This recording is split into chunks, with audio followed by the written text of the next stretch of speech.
خلیج عربیه. WC یاد رفته.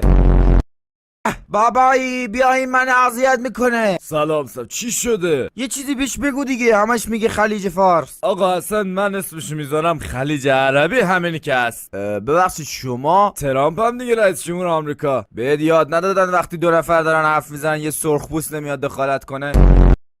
خیلی بی تربیتی، به احساساتم برخورد. چرا این کارو میکنی؟ خب بیا آشتی کنیم. ادرار شطور میخوری؟ ترامپ من کجایی؟ ترامپ چه بی وفایی؟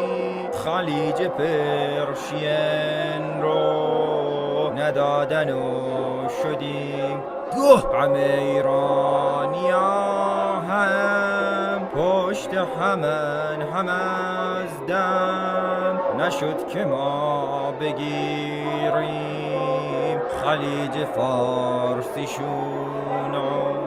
آخه عرب عاشق نبودی تو یه لایق، خلیج فارس میمونه حتی ننم میدونه.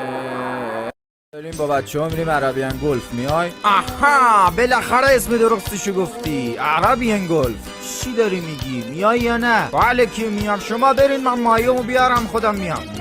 مایو باشه اوکی. بچه ها شما بازی کنیم من الان میام. اینجا کجاست؟ عربین گلف دیگه. اینجا که زمین گلفه. خب دیگه باشگاه گلف عربین گلف. آقا من فکر کردم خلیج عربی رو میگی. آها حالا فهمیدم. ببین راست دستم بگیر همینو مستقیم برو. واسه ببینم اون که زده WC.